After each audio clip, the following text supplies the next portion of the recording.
When Karen arrived with construction crews ready to turn my beloved farm into a flashy hotel, she was certain she had triumphed. She claimed it was all part of neighborhood revitalization, ordering her workers to dig into the soil I had nurtured for decades. But Karen didn't realize her arrogant interference was about to set off a chain reaction she couldn't control. She had unknowingly walked straight into my legal ambush. Beneath the surface of her ill-fated development lay the documentation and evidence of her unauthorized actions, proof that would unravel her scheme and expose her corruption. Karen arrived early one morning, her convoy of trucks rumbling down the road like an invading army. I watched from the edge of the property, stunned as she stepped out of her sleek SUV, clipboard in hand and self-satisfaction radiating from her every move. She was dressed to command, her tailored blazer and oversized sunglasses framing a face that gleamed with malice. Without so much as acknowledging me, she pointed toward the fields and snapped, "Get to work." She thought she was unstoppable, but she had no idea her downfall was moments away. "Drop your city below, we want to see how far this story has reached." I still remember the first time I met Karen Reynolds. It was during one of those insufferable neighborhood HOA meetings that Sarah had convinced me to attend. I was new to the area, eager to introduce myself and get to know the community. Karen was the first to speak, strutting into the room as if she were royalty, clipboard in hand and a permanent scowl etched on her face. "You must be the new homeowner," she said, her sharp tone leaving no room for warmth. Before I could respond, her eyes zeroed in on the mud streaks on my boots, a result of an earlier walk through the fields. "You know, we have standards here," she added, her voice dripping with condescension. "Perhaps you should be mindful of the impression you're giving." I chuckled nervously, thinking she was joking. She wasn't. Karen continued without waiting for a reply, launching into a tirade about property alignment and acceptable lawn height. I hadn't even unpacked all our boxes yet, and here she was, already issuing warnings. It became clear that Karen wasn't here to welcome mesh, was here to size me up, to see if I would fall in line with her vision of the neighborhood. Later that evening, Sarah and I laughed it off, chalking it up to Karen being a little too invested in her role. But deep down, I had a sinking feeling that this wouldn't be the last time I crossed paths with her. And as it turned out, I was right. Karen wasn't just an annoyance, he was a storm brewing on the horizon. And now, as I rounded the final bend on Maple Ridge Road, the sight before me nearly took my breath away. My family's farm, a sanctuary that had stood for 4 generations, was gone. In its place loomed a colossal hotel, its pristine glass windows gleaming like unblinking judgmental eyes in the sunlight. I pulled to the side of the road, gripping the steering wheel so tightly that my knuckles turned white. The golden wheat fields my family had nurtured for decades were replaced with manicured lawns, paved parking lots, and bright yellow construction barriers. The hotel wasn't just a building. It was a blatant declaration of arrogance, an audacious insult to everything my family had worked for. A construction worker, clipboard tucked under his arm, noticed me and approached cautiously. "Can I help you, sir?" he asked, his expression uncertain. "This is my family's land," I said, my voice steady but firm. "I'm Richard Holloway." The worker hesitated, shifting on his feet. "Oh, you're the owner." His voice trailed off as he glanced toward the looming hotel behind him. Before I could respond, my phone buzzed in my pocket, a text from Sarah. "Richard, emergency. Call me, as soon as possible."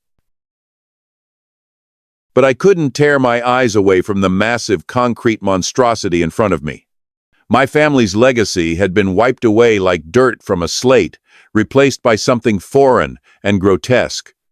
I walked closer to the construction entrance, scanning every detail, the workers moving like ants, the equipment humming with efficiency, the very atmosphere vibrating with what felt like the crushing weight of Karen Reynolds' ambition. Near the entrance, a large sign proclaimed, "Willowbrook Community Development, approved by HOA Board." And right there, in bold letters, was her name, Karen Reynolds, Project Director. The memory of her condescending smile, her endless complaints about untrimmed boundaries and grass height violations, flooded back. Karen, the HOA president who had spent years sending letters about fence regulations and landscaping nuisances. She'd always eyed our farm like it was her personal pet project, but this was beyond anything I could have imagined. A stack of papers lay haphazardly on a table near the construction site, the corner of one fluttering in the breeze. Curiosity burned in my chest as I stepped forward, flipping through the documents. Construction permits, zoning approvals, and planning documents, each page told a story I was desperate to piece together. I skimmed over one particular document, its language deliberate and calculated, mentioning something about community improvement zones. "This isn't illegal, but it's dirty," I muttered under my breath, analyzing every word. The worker noticed me rifling through the papers and stepped closer. "Sir, you can't be here," he said nervously, but his tone lacked any real authority. I turned to him, my face blank, except for the controlled fury burning in my eyes. "I'll be leaving soon," I said simply, tucking the paper back onto the stack with deliberate care. Driving back into town, the questions in my head multiplied. How long had this been planned? What loopholes had Karen exploited to pull this off? What legal maneuvers had she orchestrated while I was away? My mind spiraled into a labyrinth of speculation, each turn revealing another potential betrayal. A billboard caught my eye as I drove. Willowbrook, growing together. The irony struck me like a physical blow. Growing together, apparently, meant stealing what wasn't theirs. At the local coffee shop, I sat in the corner booth, notebook in hand, scribbling observations and questions. Each word I wrote felt like a step closer to unraveling Karen's scheme. The waitress approached, refilling my coffee. "Rough day?" she asked sympathetically. I looked up, the fire of determination lighting my expression. "Just getting started," I replied. Karen had pushed too far, and it was time to push back. That afternoon, back in the barn where decades of family history were stored, I uncovered secrets I hadn't even known existed. As sunlight filtered through the wooden slats, I carefully opened the file cabinet, dust rising like memories unearthed. My fingers traced the edges of yellowed property maps, old meeting minutes, and correspondence that painted a vivid picture of how Karen's HOA had been laying the groundwork for this for years.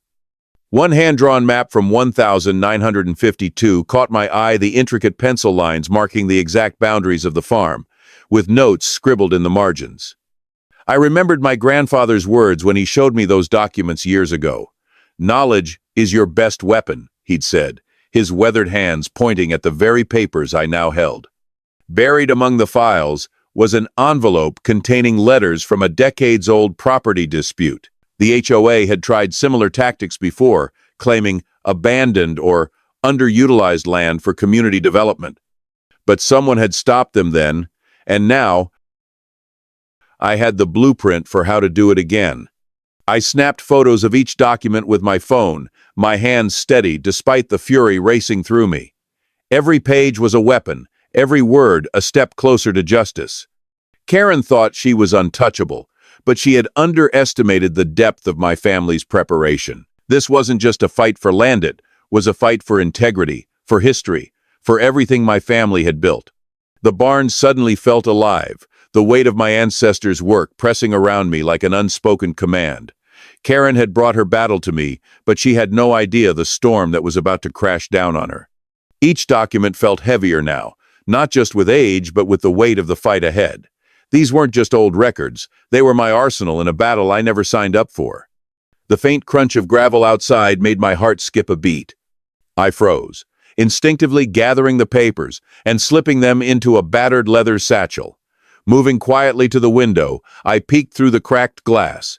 There, she was Karen Reynolds. Her white SUV, complete with HOA parking stickers, gleamed obnoxiously in the sun. She stepped out, clipboard in hand, and surveyed my land like an empress inspecting her dominion. Her designer sunglasses reflected the midday sun, hiding the calculating look I knew was behind them. I remained hidden, watching her every move. My phone buzzed in my pocket text from Marcus, my lawyer. "Found something interesting. Call me as soon as possible." But I couldn't take my eyes off Karen. I knew one wrong move, one hasty confrontation, could play right into her hands. She'd been waiting for a moment to paint me as uncooperative or unstable, and I wouldn't give her the satisfaction. Patience, I reminded myself. Patience is a weapon. Finally, she turned back to her SUV, her heels clicking against the gravel. The roar of her engine faded into the distance, leaving me alone in the eerie silence of the barn. I stepped out, the papers heavy in my satchel. The land felt different now, less like a home and more like a battlefield. Karen thought she was clever, but she had no idea what was coming. The documents I'd uncovered were just the beginning. Somewhere in these papers lay the key to stopping Heron, the HOA's entire scheme, in its tracks. I spent hours that night poring over the documents from the barn, the light of my desk lamp cutting through the darkness. Maps, deeds, permits, each page told a story, and I was piecing together a narrative that exposed Karen's greed. There were small details that seemed insignificant at first glance, but, when lined up, painted a vivid picture of a long-term scheme. Karen had built her empire on a foundation of lies, and I was about to pull the rug out from under her. By the time I finally closed the last folder, the first rays of dawn were creeping over the horizon. The barn's archives had given me exactly what I needed, a path forward. But this wasn't just about paperwork anymore. Karen had stolen more than land. She had disrespected everything my family stood for. It wasn't just a legal fight now, it was personal. My grandparents, my parents, and even Sarah Thay had all contributed to this farm, pouring their sweat and love into its soil. Karen had bulldozed over that legacy without a second thought, and I wasn't going to let her get away with it. Next day, I opened the barn door to find Karen standing there, clipboard in hand, and her signature smugness radiating from every pore. She didn't bother with pleasantries. "Mr. Holloway," she began, her voice dripping with faux professionalism, "I've come to address a very serious issue." "Good morning to you too, Karen," I replied, my tone clipped but calm. "What issue might that be?" She thrust her clipboard into my face, pointing at a piece of paper with large, bold letters that read, "HOA Property Violation Notice." "Your barn," she said, her voice sharp and accusatory, "is an unsanctioned structure that does not meet neighborhood safety and aesthetic standards." I blinked, struggling to suppress my rising irritation. "My barn has been here for over 70 years, Karen," I said evenly. "It was built by my grandfather and maintained ever since. What exactly about it doesn't meet your standards?" Karen didn't miss a beat. "The peeling paint," she sniffed, casting a disdainful glance at the rustic charm of the old structure. "The outdated roof. And let's not even get into the state of the doors. Quite frankly, Mr. Holloway, it's an eyesore." "An eyesore," I repeated, crossing my arms as I leaned against the barn doorframe. "This barn is a historic structure, Karen. It's older than you, me, and definitely your HOA. But I'm sure you already know that." Her eyes narrowed, and her smile stretched thinner. "Regardless of its age, it's bringing down the neighborhood's property values. If you refuse to comply with our regulations, I'm afraid I'll have to escalate this matter with the city council." "Escalate away," I shot back, my voice calm but firm.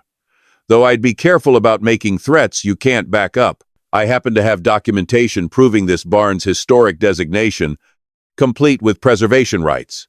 I didn't mention the other documents I'd uncovered in the barn. Karen didn't know I had a paper trail that could unravel her entire operation, and I intended to keep it that way. Karen's expression twisted for the briefest moment before she smoothed it over with her usual sugary tone. "Oh, I'm not threatening anyone, Mr. Holloway," she cooed, though her eyes betrayed her irritation. "I'm simply doing my duty to uphold community standards. Perhaps if you reconsider joining the HOA, we could work together to resolve these issues." I smiled faintly, though the steel in my voice was unmistakable. "I'll think about it," I said, knowing full well that wasn't true. Karen's smirk faltered as she tucked her clipboard under her arm.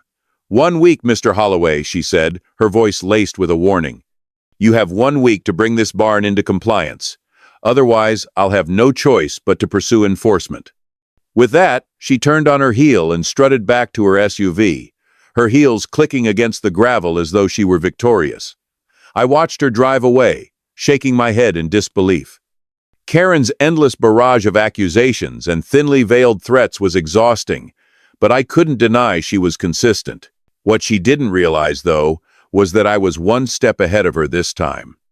I turned back to the workbench, picking up the dropped document and smoothing its edges. Somewhere among these old papers was the key to stopping Karen and her HOA once and for all. She thought she had me backed into a corner, but she didn't know about the storm I was about to unleash. The community center hummed with low chatter as I stepped through its double doors, the weight of my leather briefcase a constant reminder of the task ahead. The fluorescent lights flickered overhead, casting sharp shadows that mirrored the tension in the room. It was packed with familiar faces, HOA board members, curious residents, and even a few of Karen's loyal supporters.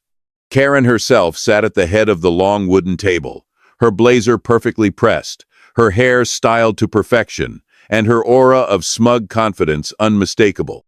"I'd like to discuss the recent development on my family's farmland," I began, my voice calm but resolute.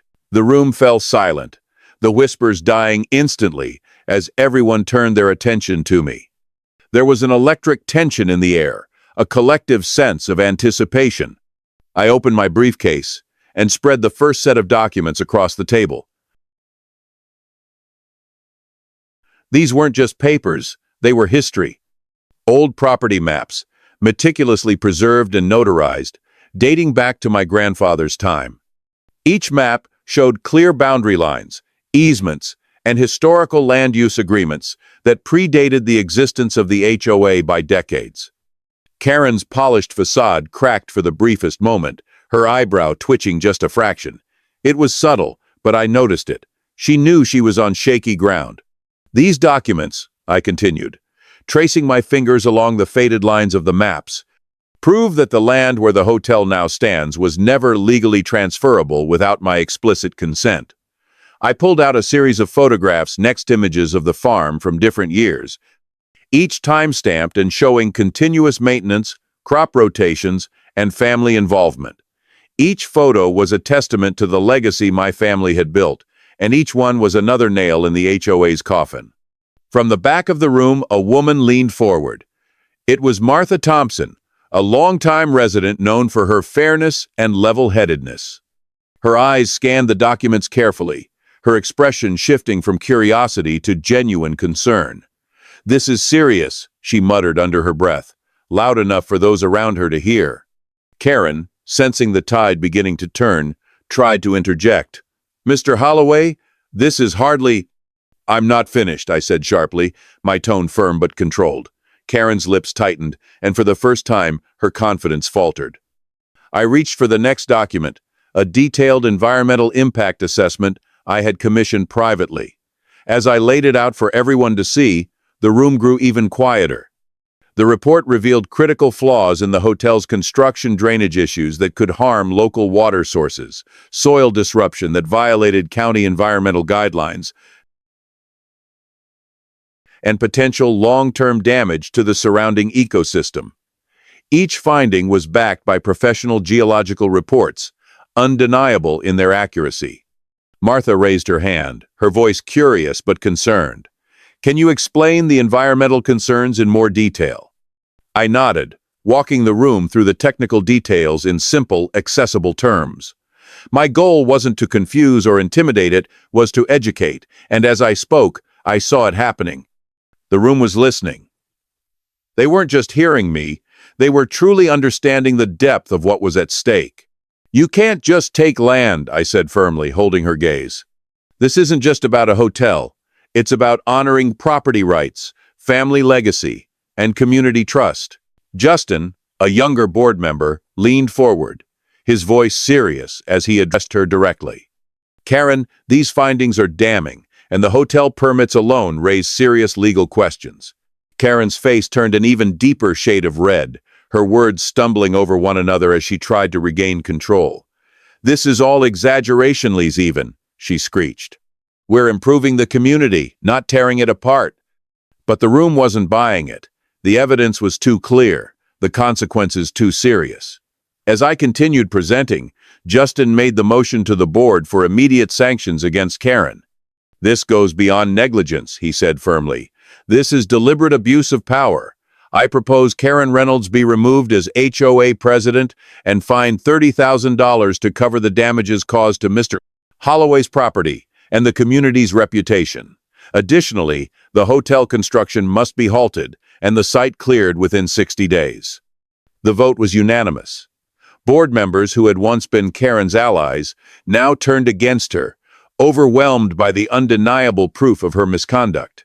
Karen stood frozen, her grip slackening on the clipboard until it dropped to the floor with a hollow thud. "You'll pay for this, Holloway?"